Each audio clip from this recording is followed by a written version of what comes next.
am na ay mag yu mas a toog ci keesub sëriñ bi di waxtaan, ñii naan yàlla la, ñii naan yonent la, ñii naan waliyu la.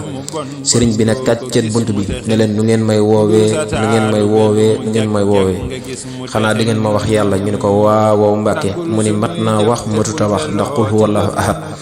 daan ni xanaa di ngeen ma wax ab yonent. ñu ne ko waaw Mbàkke. mu ni ab yonent lu mu xam maa ko ko xamal mbaa maa ko ko njëkk a xam. daan ni xanaa di ngeen ma wax ab waliyu. ñu ne ko waaw Mbàkke. mu ni waliyu bu ngeen fi mas a gis su ma daggoon sama wee wii sànni ko ci manding mindeef mu dox ba yem ca moo gën waliyu bu ngeen fi mas a dégg. borom Tuubaa nee na loolu ñu naan yëg sa bopp dana ma faral di dal. xam ngeen lu koy waral. ñu ne ko bëgg nañ koo xam. mu ni buñ may tudd di tudd keneen damay yàkkamti ñu ni suba la bis penc.